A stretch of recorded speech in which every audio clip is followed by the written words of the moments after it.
in this place as your leadership development specialist. No, what am I? I'm your leadership coordinator. I'm sorry. Yay.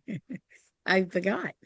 The current leadership team, just so that you're aware, is Kathleen McEnroe. She's the technology specialist, and Mary Sotomayor. She is our DO. But I'm really happy to see that you were able to join us this evening.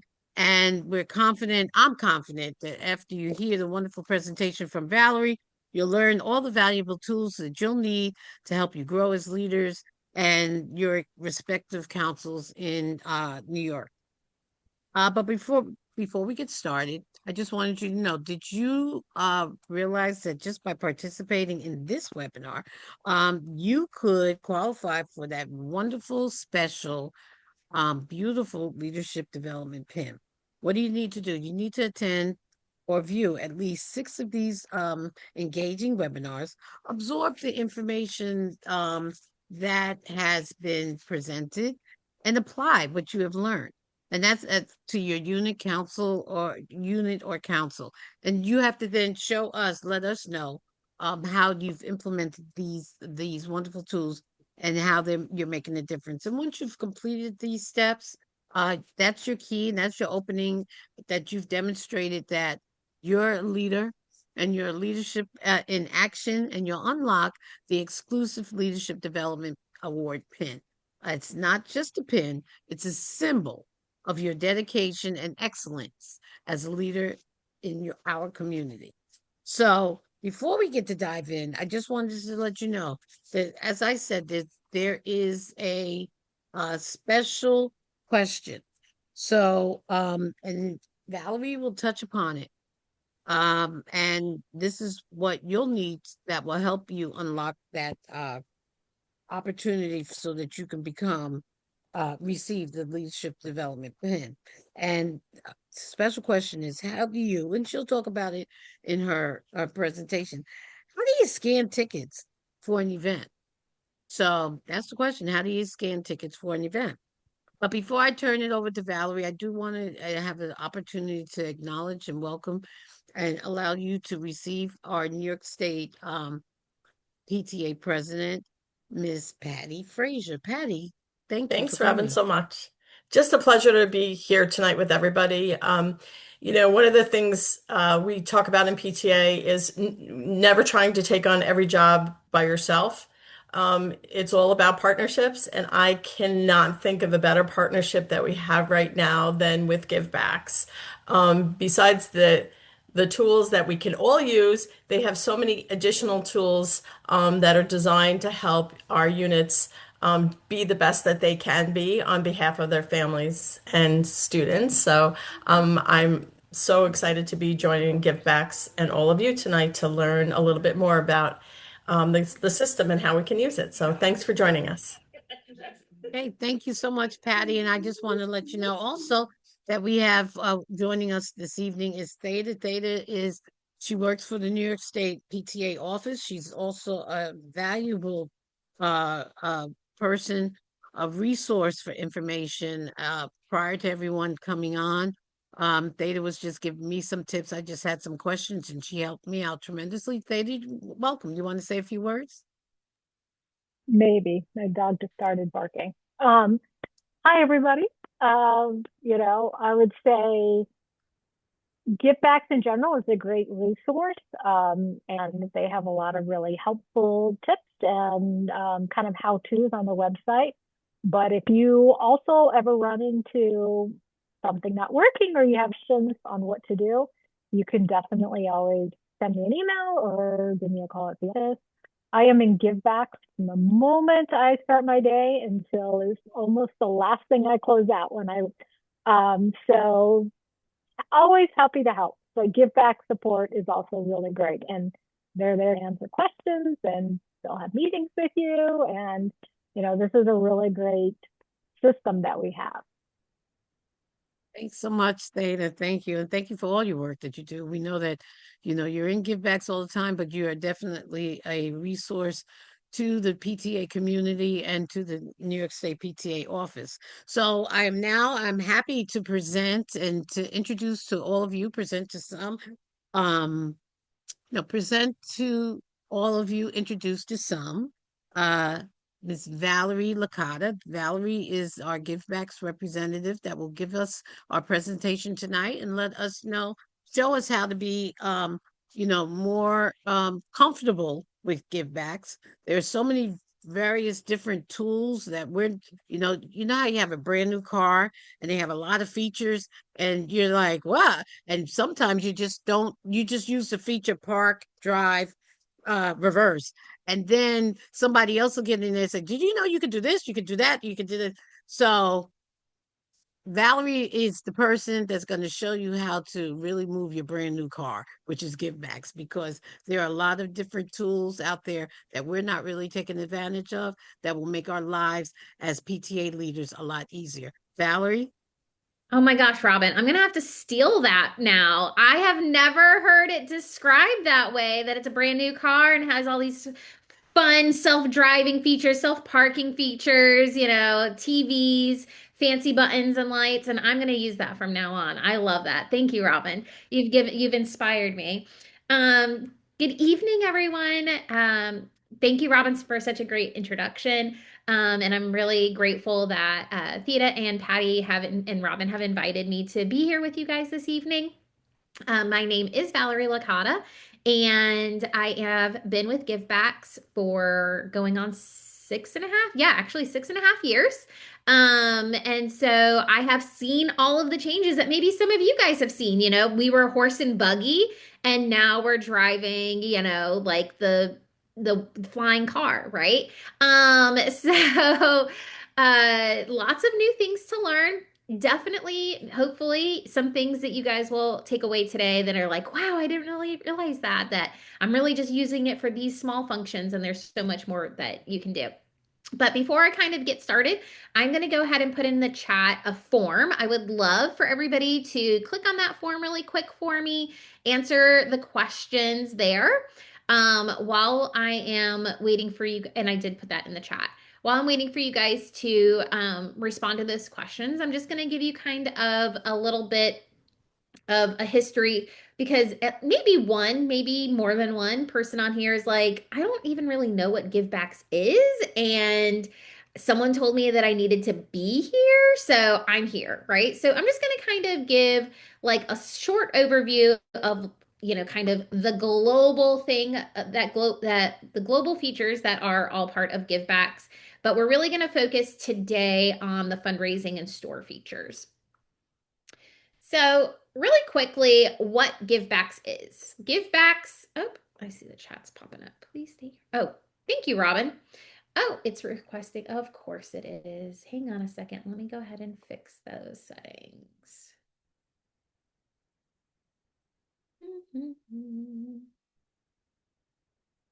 Sorry about that.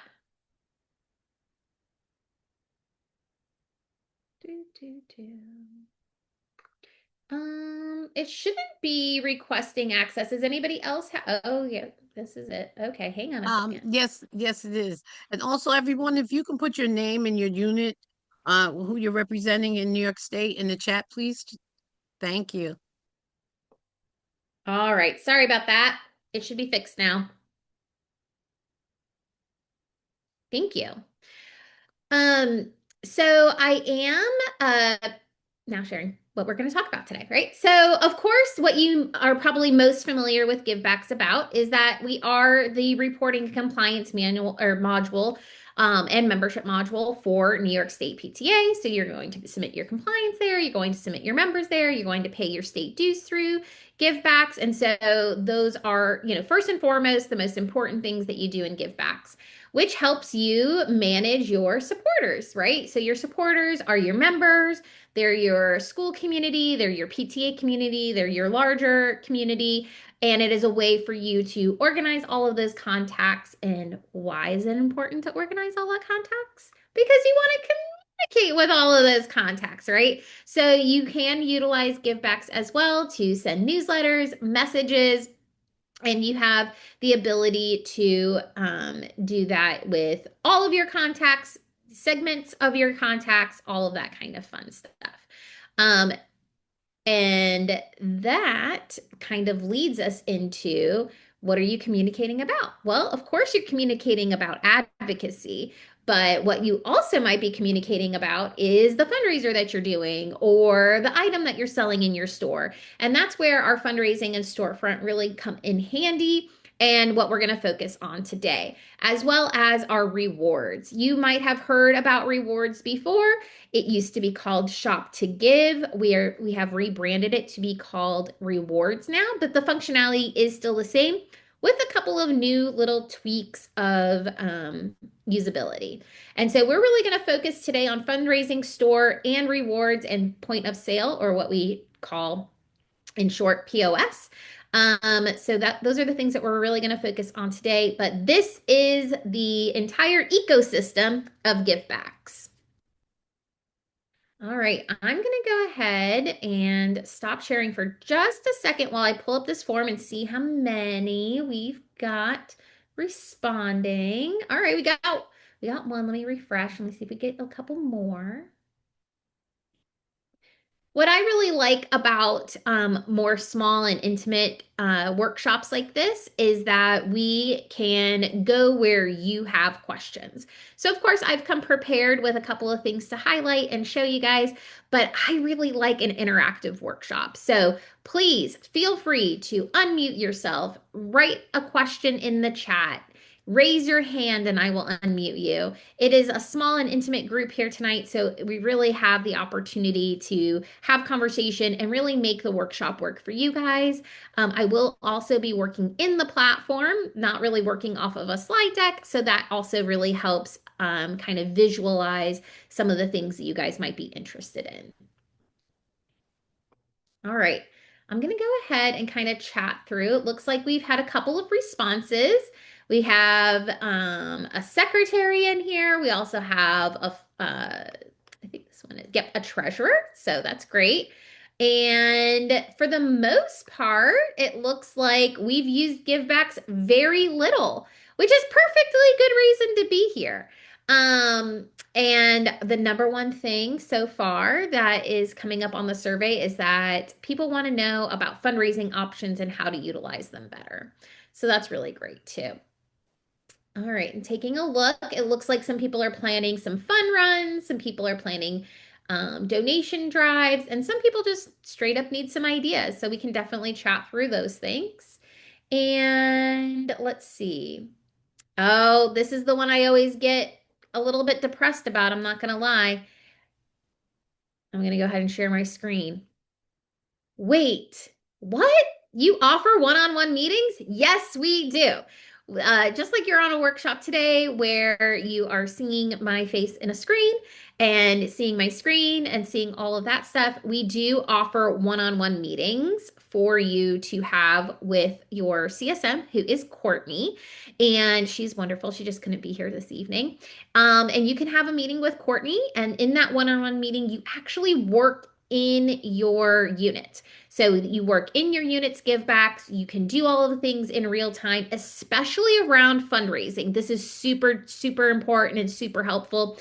In particular, if it's your first fundraiser that you've run with givebacks, because there's a lot of tips, tricks, and little nuanced things that we'll get into today, but even more so that can be addressed in a one-on-one meeting. I will be sharing Courtney's information at the end, so that way you guys can book those one-on-one meetings. This is a little bit more of a higher level, kind of getting you guys interested, kind of telling you a little bit about all of the things you can do, so that way you can book a meeting with Courtney and do them. So that's really great here. I love that we've gotten a couple more responses. Let's see if we have any. Okay. All right, so let's see here. Oh, this is interesting. Incorporate a reminder system for volunteers automatically from what they sign up for. That would be a really, really great feature update for a sign up. I love that. Okay. Difficulty uploading multiple flyers, limited upload option. Whoever mentioned this comment here, Would you mind unmuting yourself so that way we can talk through this a little bit more? I'm a little bit curious about this.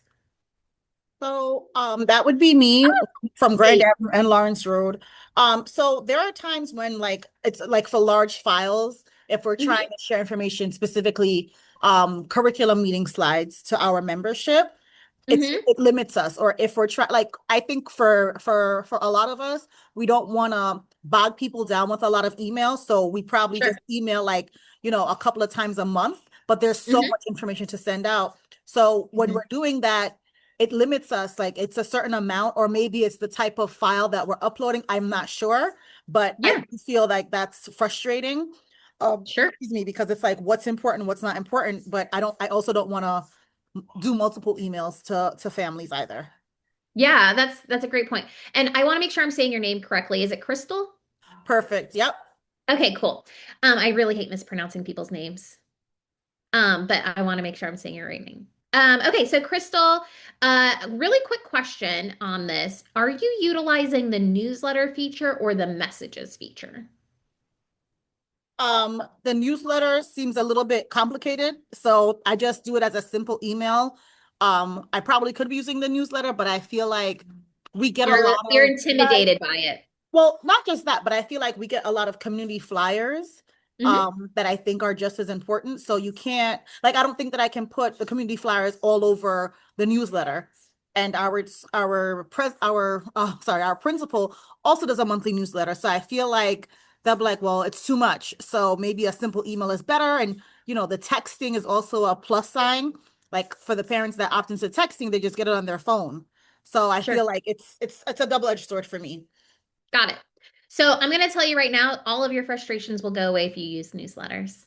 And this one is focused on fundraising and store, but I am very interested in what you had to say. And I will take some time at the end, if you don't mind, to show you and maybe bring down the intimidation of newsletters a little bit, because I think you're going to really like it. And I think it's going to be a really easy way for you to include those community flyers and not be intimidated by the platform. And I'll also just really quickly say this, and this also applies to anything in givebacks.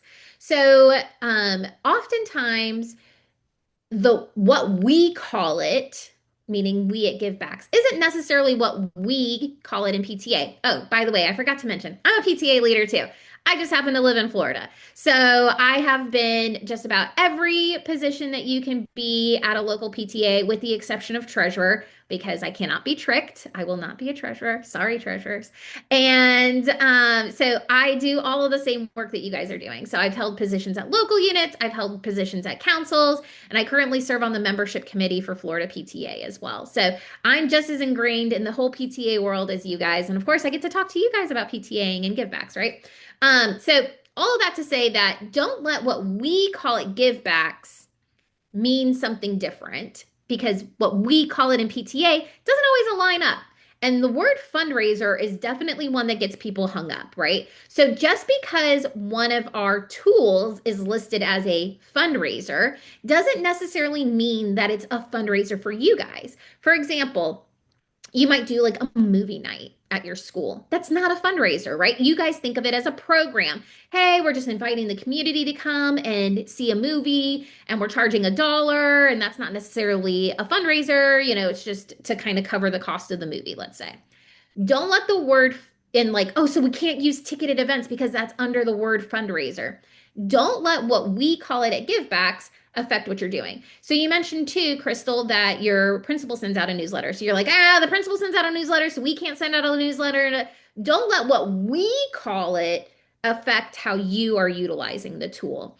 Just because we call it a newsletter doesn't mean it has to be a newsletter, but the functionality that you're looking for with adding images and adding flyers is going to be so much better for you. So that's just like a great kind of segue for us to kind of start talking about fundraising, that I want you guys to kind of open your minds to say, I want to utilize these tools that are under the heading fundraiser for, yes, of course, fundraisers, but two, for things that are programs, that are things that are just events, right? And I think that that will kind of open your guys' eyes to utilizing some more of the tools. Crystal, I see you have your hand up again, hun. I forgot to add, when you're doing these ticketed events, Yeah. or to have two separate opportunities for like the paid members and the non-paid members. Is Hmm. that something that works? Because I also feel like with QR codes, that doesn't always work so much in terms of having it on the same page. Sometimes they work, sometimes they don't work. So I think that's another thing. Maybe I have to do that on a one-to-one, but I feel like when we're doing events, how can you confirm that somebody's going to do the right thing and click on I'm a paid member versus I'm not a paid member because they want the discount? Like how do we create Verify. transparency for that? Yeah. Great question. Honestly, it is a little on the honor system. I'm not going to lie. It is a little on the honor system. However, it doesn't mean that there aren't tools in which to check that. So, Crystal seems really interested in ticketed events. Is everybody else okay if we start at ticketed events? Is anybody like, please don't show me ticketed events? All right, sounds like everybody's open to it. Okay, cool. So I am utilizing my PTA as the example because, well, we use a lot of the tools and I'm very familiar with it. So I'm just going to use this one. I hope that's okay with everybody. Um, so when you come in here to the fundraiser module, you can first go to explore fundraisers. And what's great about this is that not only can you see some examples, you can kind of go like this and say like, oh, these are the things that are offered, right? And ticketed events is one of them. There are a couple of things to just kind of right off the bat talk about with ticket events. One, you can have paid tickets and free tickets. You can also have multiple types of tickets within a ticketed event. So if you have adult prices versus kids prices or paid versus non-paid, right? You have the ability to have all of those different ticket types on one campaign. Um, you also have the ability to have QR code check-in, which leads us to our question of the day, right? How do I check in someone for a ticketed event? You're going to use the Givebacks point of sale app, the POS app, to scan their ticket in. So just like Ticketmaster, when you go to a sporting event or you go to a concert, they email you a receipt that has a barcode. We also, when they purchase the ticket, whether it's paid or not paid, they get an email with that barcode that you then just use your phone to scan that ticket in. So remember that question so you get credit and you get that fancy little pin that Robin was talking about. I was getting kind of jealous. I wanted one of those pins. So let's go ahead and take a look at a ticketed event. So here under all campaigns is going to be where you actually have these events. And you can actually see that we have a current event going on, which is a bingo night. I'm going to go ahead and actually show you what it looks like from a user standpoint first. So here you can see you get to change the image to whatever you want. You can give it a description. You can add in a location. And then you can see here that we have family member entry and student entry. And even though they are the same price, we kind of just want to know how many people are coming in those different categories. So that's why we've made two different ticket types. When you go to click on the ticket, you can add that to your cart and we're asking for their name. Now, let's say you're doing something where you also want to know their t-shirt size, or you want to know if they want soda or juice for your event. You're able to ask any sort of question that you want here to gather that data for for you to help you plan your event. I think under the student ticket, we're collecting, yep, homeroom teacher in grade 2 because we have a little bit of a competition going on for that. So just another way to explain that. And then of course you just add as many tickets as you want to your cart and then you purchase. Simple as that. Is there any questions about how this looks like from a purchaser's point of view? If it was a free event, would you still be able to use this without putting in pricing? You just want to use it for the ticket Yeah. aspect of it? Okay, When during the setup, you just simply say it's a free ticket. gotcha. Yep. And so to your question, Crystal, earlier, you said, what if I have like a paid, right? Not, let's say it's PTA member versus non-PTA member. If you're a PTA member, you're free. If you're a non-PTA member, you paying $2, right? So you would have those two different ticket types here. And then as people are purchasing those tickets, you can go here to the event sales history and you can see the names of those who have purchased. So if this, let's just pretend that Bethany was the paid person and Bevan was the non-paid person. I can actually filter this, export this, and then go and check it against my membership roster. So that is how you can kind of keep people accountable in the sense of are they doing the right thing or are they just using the discount? Is that helpful, Crystal?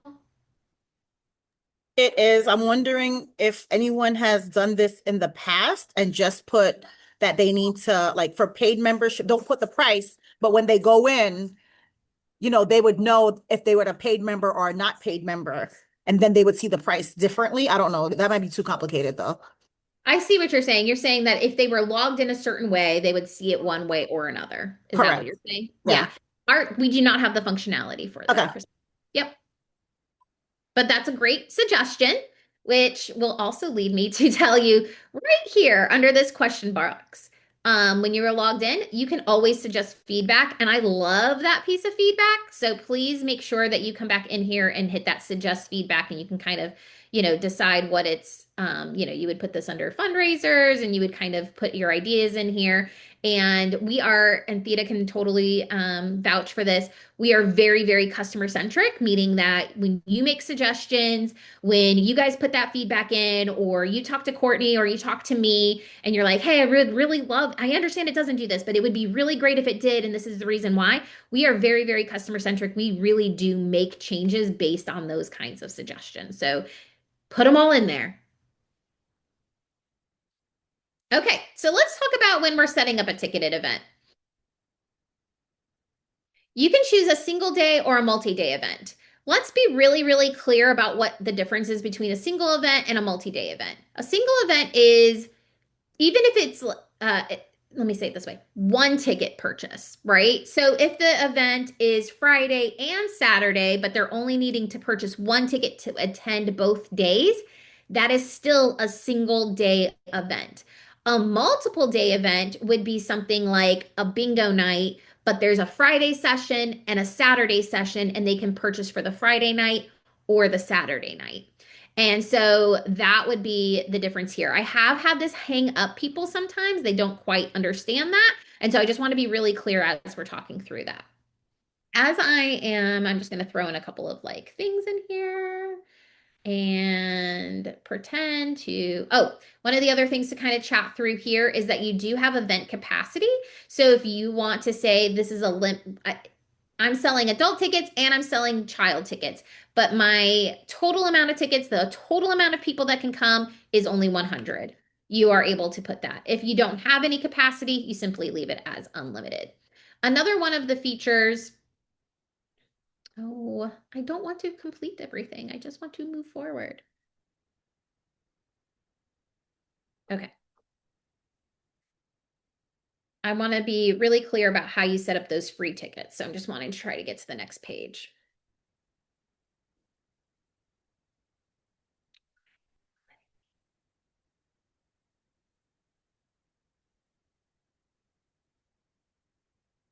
Doesn't like something that I'm doing. Oh, it's Could because it be that your start time is Yep, 30 is minutes now. ago? Yep, that's it. That was it. I was trying to move too fast, right? So when you go to add a ticket, you can decide if the ticket type is paid or if the ticket type is free. So you can see here that price goes away. And of course, you can call it whatever you want. You can even limit to the available quantity for the free ticket. So if you're like, oh, the first 10 people to purchase are free and everybody else has to pay, you could limit that. You can also here under additional settings, add all of those extra fields like name, homeroom teacher, grade, etc. Is there any other questions about how you set up a ticketed event? And again, I really encourage you guys to book a meeting. If this is your first time running a ticketed event, really encourage you to book a meeting with Courtney to go through the setup for the first time.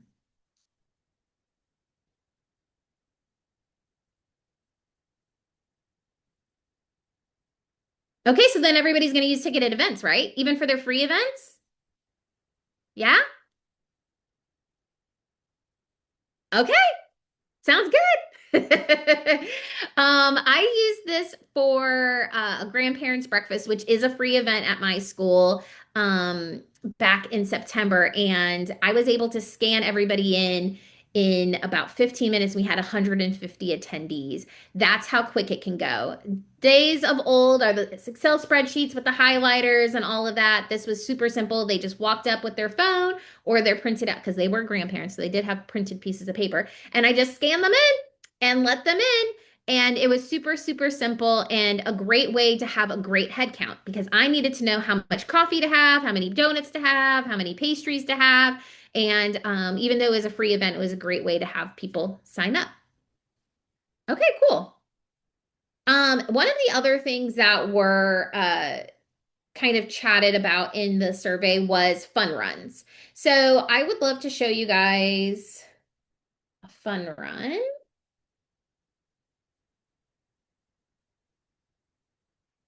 Is anybody here an experienced fun runner? Loves a fun run?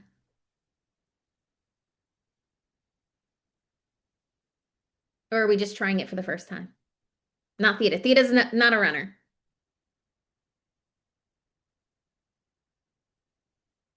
All right. Not for nothing.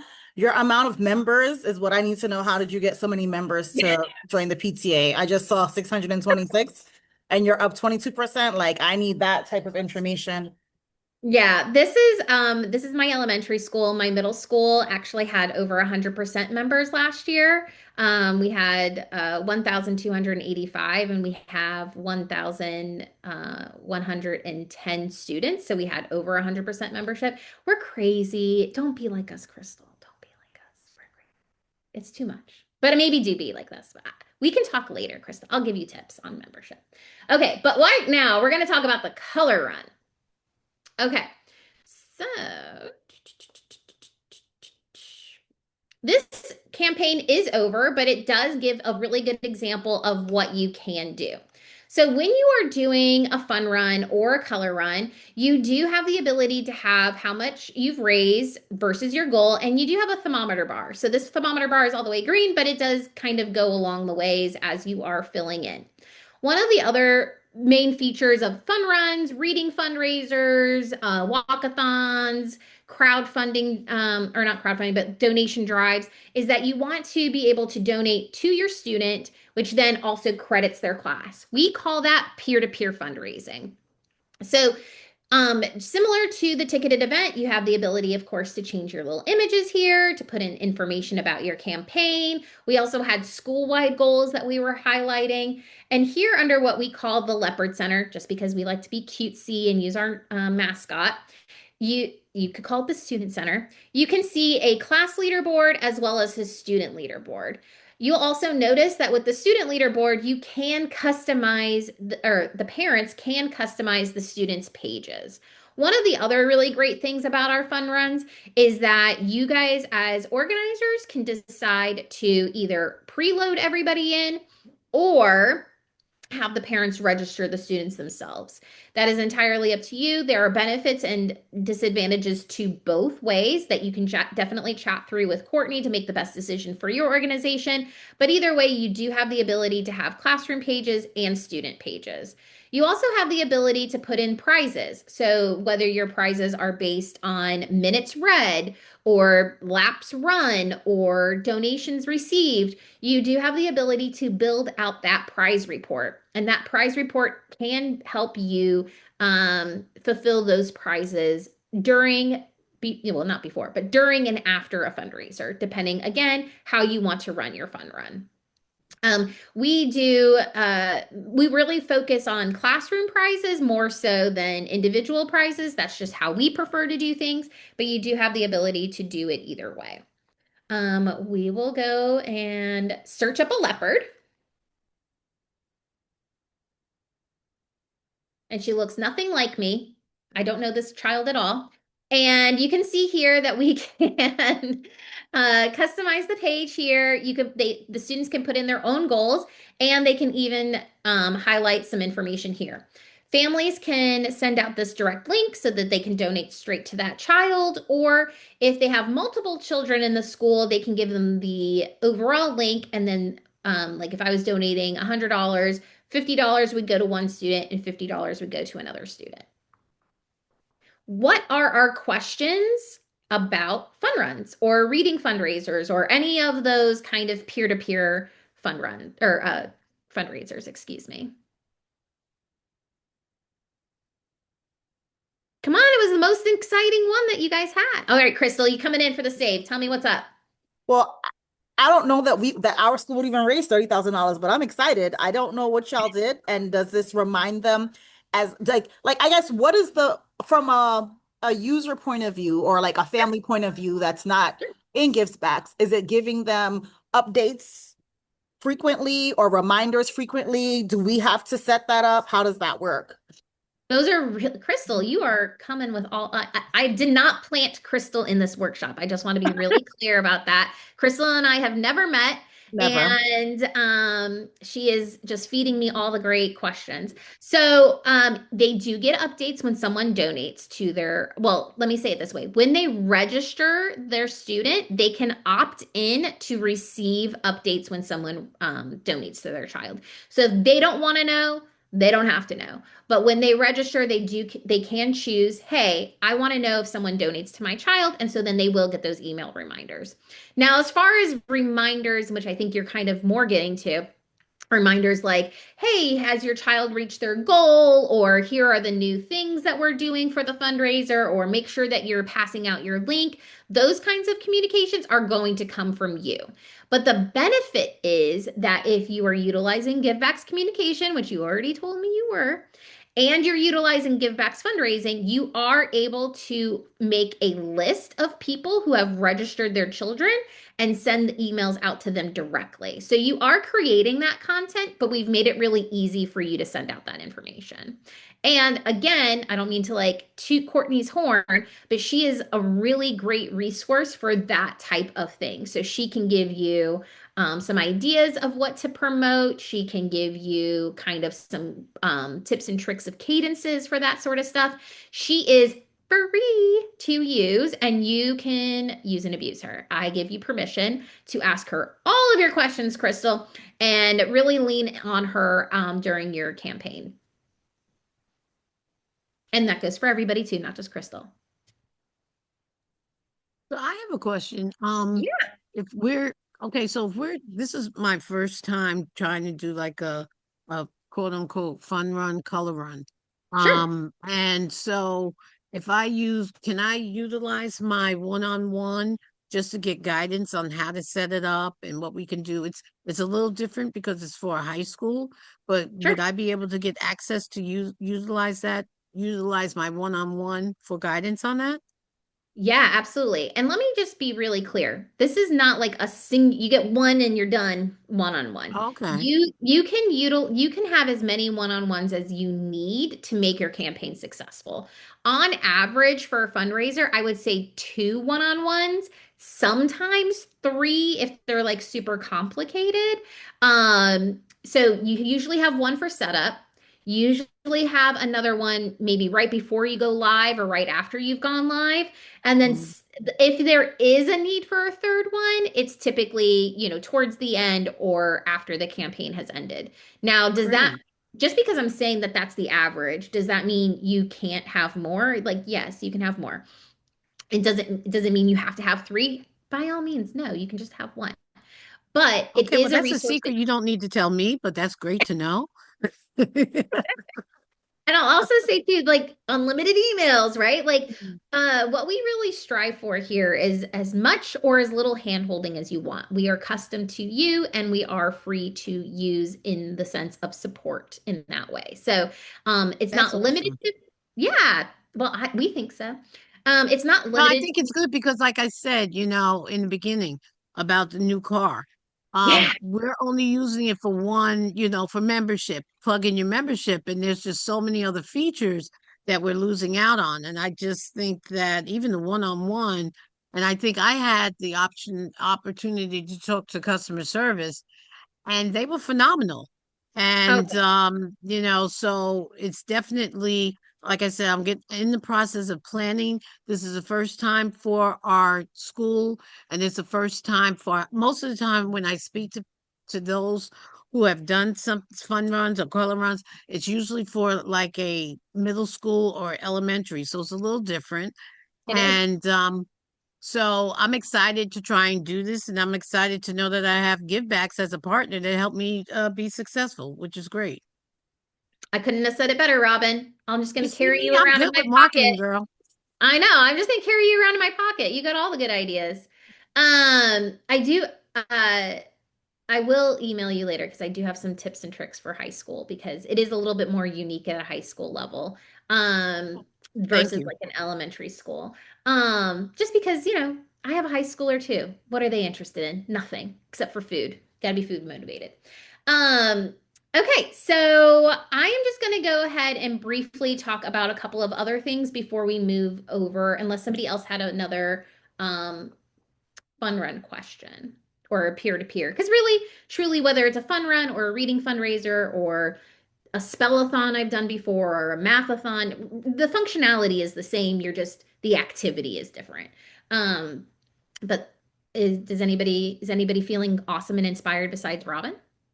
I'm feeling awesome and excited to raise $30,000. That'll be good. But what is the convenience fee like for those types of things in those events?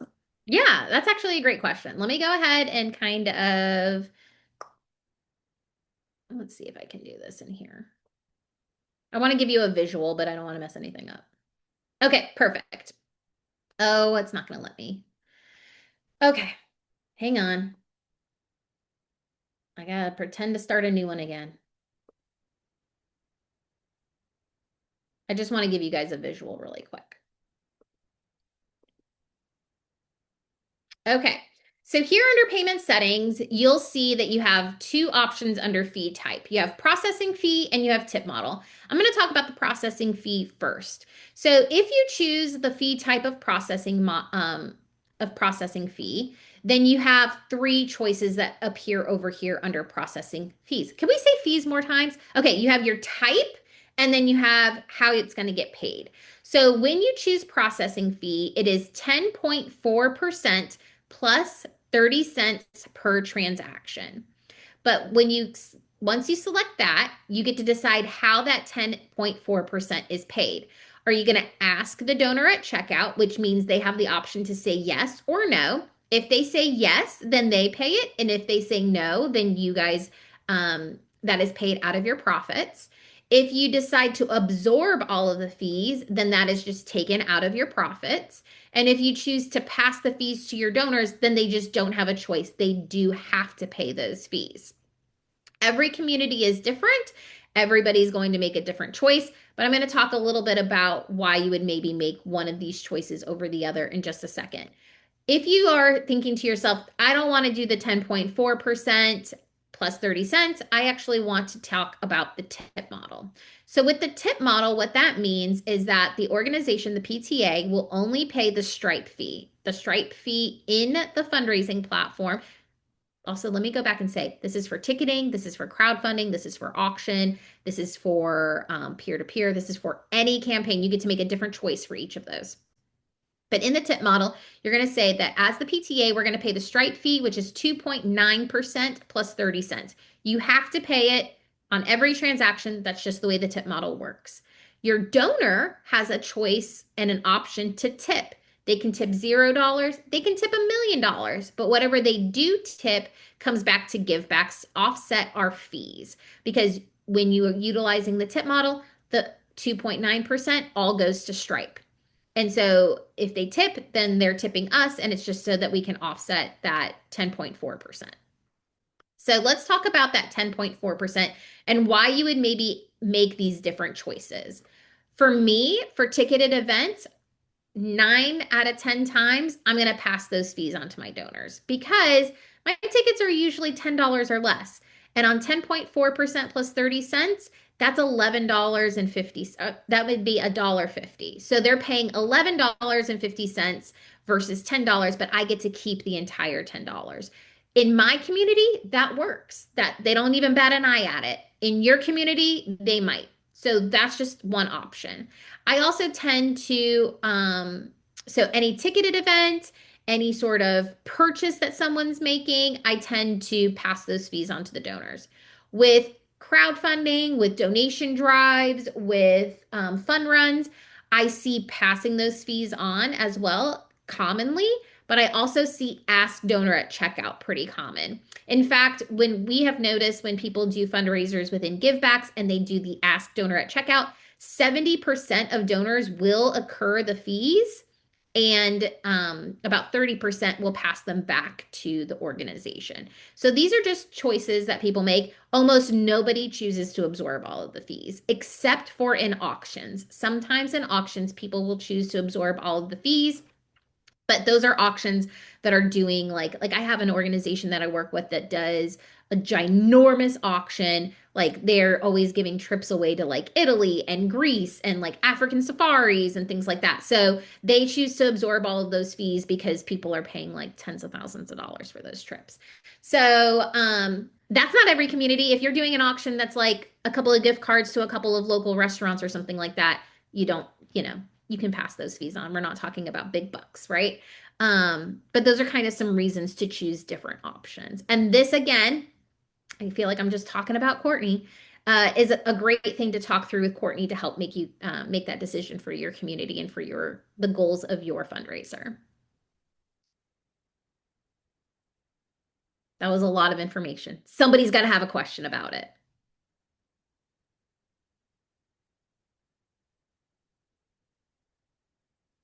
Is this opening anybody's eyes? Is this like super exciting stuff? Is the chat blowing up and I'm just not even seeing it? No, we need all your tip models for how you guys are making all this money and having all this membership. That's what we need. We need a tip sheet on that. But you guys do the Ask Donor at checkout. Like, what does your PTA typically do? My PTA passes the fees on. We've Okay. kind of trained our families to do that, both at my elementary level and my middle school and my high school. We pass the fees on to but that works for our community. I always hesitate when people ask me that question because they're like, well, what do you do? As if like I'm the guru. I know I am the guru of the software, but I am not the guru of your community. You are. So every community works different and you have to make the choice that's right for you. I would say if it's your first time doing something, it doesn't hurt to ask because 9 out of 10 or 7 out of 10 times they're gonna say, I'll take care of it, right? Don't hesitate to ask your donors to cover that for you. That's kind of my advice. And again, it just depends on what your average donation is. If your average donation is under $50, and I mean like individual donation is under $50, we're talking about $5 or less. Most people aren't going to bat an eye at that. But if your average donation is $1,000, well, now we've got other things to talk about. Okay. I kind of wanted to wrap it up really quick with talking about the point of sale app because we have had a couple of really exciting updates to that. I know that that's not necessarily anything anybody asked for, but it is something I want to talk about if that's okay with everybody here. As I'm getting that pulled up, is there any other questions about anything givebacks related? Just share the tip sheet with us. That's all. That's all. okay. If you want to really know about membership, I kind of trick people into membership. Patty, cover your ears. Vita, cover your ears. We kind of trick people into membership. And I say trick when they're not really being tricked. But we're a uniform school, both at my elementary school and at my middle school. And so we bundle the uniform plus memberships. And so that really helps. But even if you're not a uniform school, you might sell a t-shirt, right? You might sell the yearbook. And so you can still bundle a couple of products together, make it cheaper than what you would normally pay if you were buying all of those things individually. And then we limit the time that you have to purchase that bundle, meaning that you only, well, we start school so early. We start school on August 10th. So we kind of typically start that sale after July 4th. And we do all of these pre-sales up until like a day or two before school. So you only, or maybe even a day or two after school. Just depends year to year. We kind of make different decisions. But the bundle is limited, and it's, parents really like it because it's kind of like a one and done purchase, right? I got my membership, I got my yearbook, I got my shirt, I got my whatever, I got my donation, bundling it together. And the trick with the bundle is that you always include two memberships. So for my elementary school, we say it's two memberships, and it's typically like, two parents or a parent and a grandparent. And at the middle school level, because we're a PTSA, it's one parent, one student membership. One of the other things that had, and Crystal, I don't know what type of school that you're at, like what age you're at, but this is a great trick for middle school and for high school. We do membership treat days, and the student themselves has to be a member, not mom, not dad, not grandma, not grandpa. The student themselves has to be a member of the PTSA in order to receive that treat. We do it monthly. Monthly is kind of excessive. That was my harebrained idea, and now I'm kind of regretting it. If I were to do it all over again, I would do it quarterly because it is a lot to do it monthly. What We have kind of now had to treat? get, oh gosh, the one that always gets them, and it's always it's the first Wednesday of the month. So the first Wednesday of being back at school, we always do donuts. The kids go bonkers for donuts. And so they will be literally calling their parents at lunch, being like, "You better buy me a membership right now because I got to have that donut," right? And so it's just marketing. It's just No, marketing. I love what you're doing because it's like, look, American Express membership has its privilege. There So you go. if you wanted, if every time you use your American Express, you feel like you're getting a little something extra. So I Yeah. think that that's something, utilizing that membership, having that membership versus not having it. One of the things we do in my high school is that when we have various you know, sales. We do a Yeah. Black History Discounted luncheon, t-shirts. and we Yeah. do a Cinco de Mayo luncheon. And if you're a member, it's $15, and you get this full meal. If it's Cinco de Mayo, you have pernil, you have empanadas, you have Oh, rice and wonderful. peas, you have plantains, you have the tacos, because we just try to give you anything. You're walking away with flan, tres leche, if you're a member. Yeah, I'm If you're coming to not a eat, member, Robin. you get like a little taco with a little something, and everyone's like, so it is something that When he's done, definitely which works. probably won't even be on. Well, it's almost 8:30, so Officer Ed probably gonna be picking us up soon. No, you're I on think, and we're listening to you. yeah, I muted her. I got her. Thank you. I wanted to show you guys the point of sale app really quick. So if you haven't had a chance to utilize it yet, you do have the ability to sell items in person, and you can do quick payments, and you can do items from your store. But there's two things I really wanted to show you. One was how you scan your tickets. So if you come over here to scan tickets, you'll see I don't have currently any events going on. But if I did have an event and it was time to start scanning them in, I would literally just click that event, and then the camera would pop up and I would be able to scan those QR codes, and it would tell me valid. It would tell me invalid if it's been used before. So my high schoolers and my middle schoolers, they're sneaky. And so if they've bought a ticket to the dance and I scanned it in, and then their friend comes behind them and has a screenshot or has a printed out piece of paper, it's going to say, nope, this ticket has already been scanned. So if you have tricky kids at your school, just note that it does kind of help in that way. So that's how you scan tickets. Oh, wait a One of minute. the So if we're having a luncheon and we're utilizing this process, Mhm. so anybody who purchased a ticket or pre-purchased a ticket, or even they do the ticket at the door, Mhm. do they automatically receive that email and then we're able to scan, because in this way we can keep track better? You got it. Oh, that works. Okay. Instead of like printing out that Excel spreadsheet and highlighting their names like old Yeah. school, you just scan them in, just like you're going to a concert, just like you're going to a sporting event. Oh, that works. Okay, thank you. You're so welcome. One of the other, oh, I think it's not going to let me show you guys because I'm using my computer. But if I add to cart, I'm very curious if it lets me do this. I haven't tried this yet. Yay, it's letting me do that. See where it says tap to pay on iPhone? Once I've added something to my cart, I can click tap to pay on my iPhone. And then it does its little magic.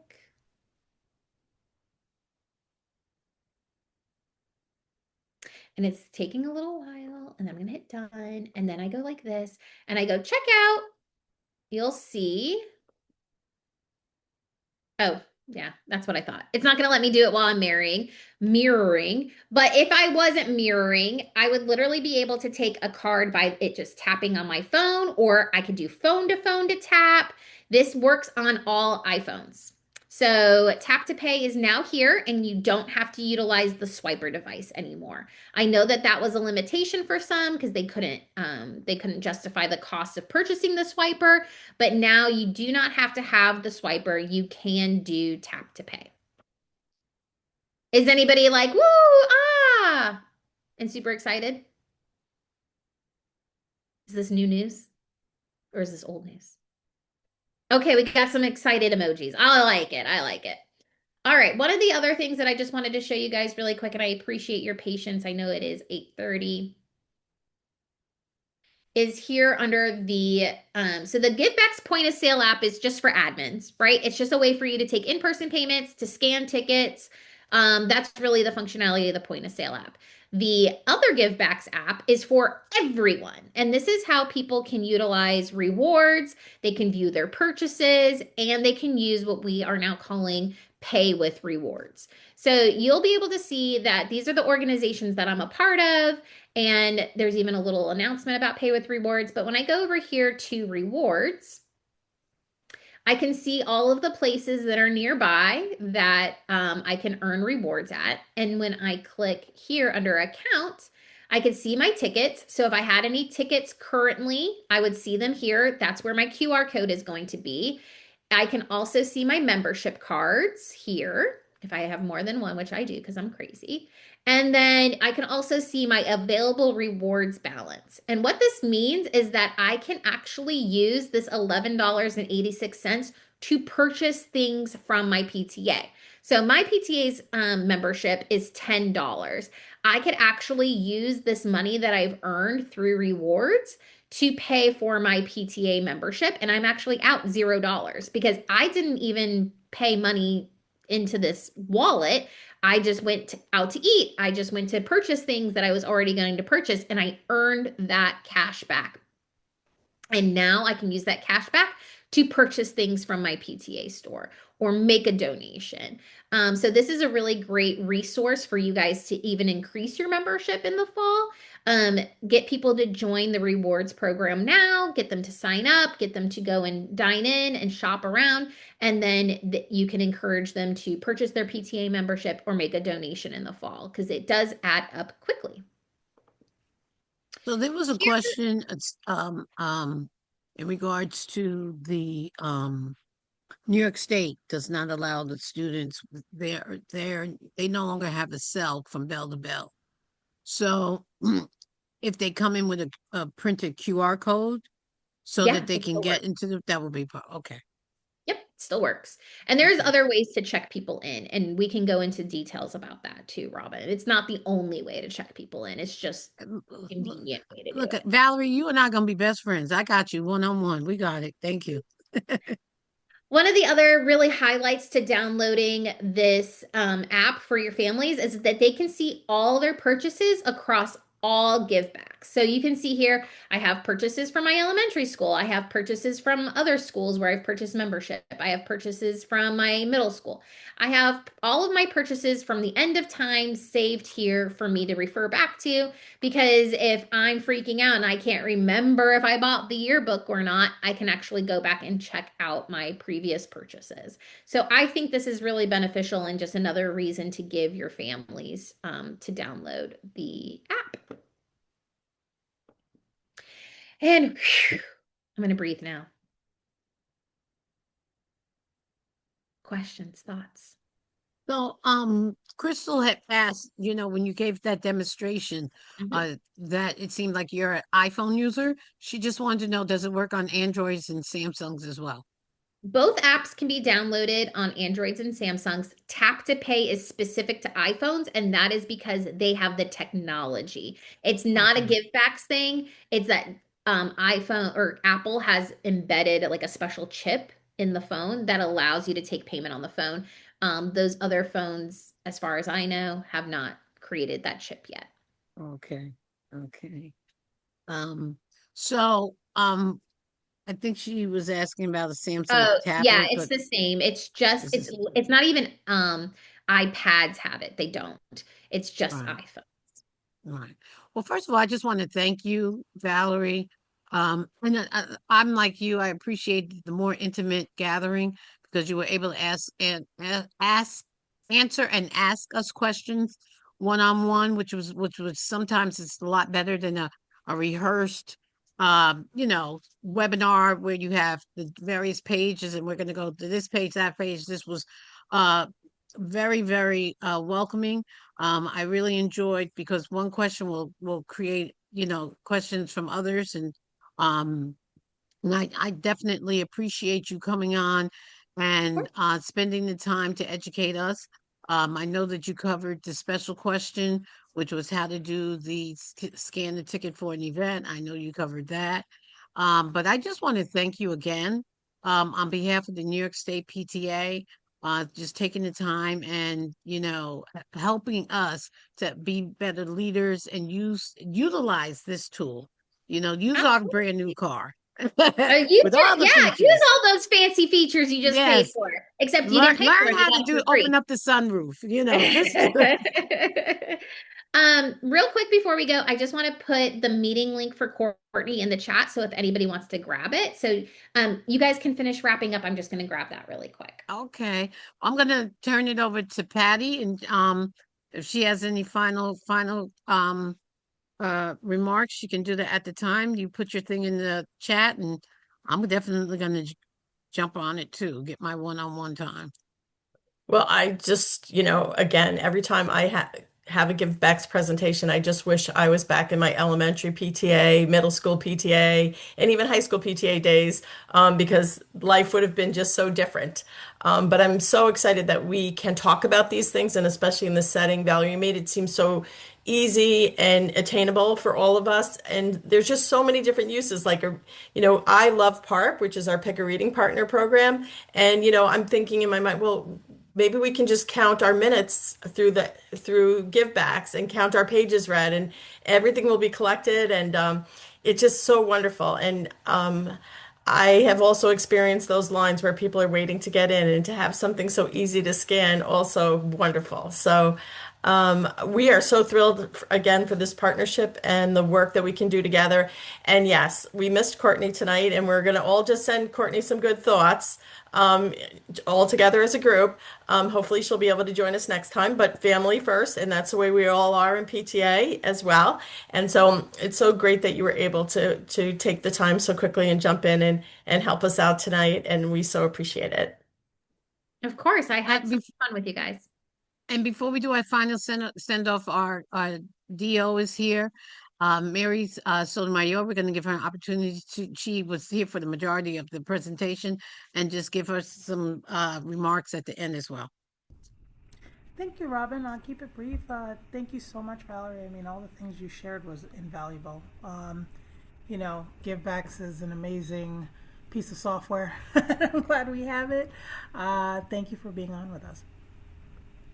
Thank you. Well, thank you again, Valerie. I really appreciate it. And as Patty said, you came in like a champ. You were that ram in the bush, and I appreciate it.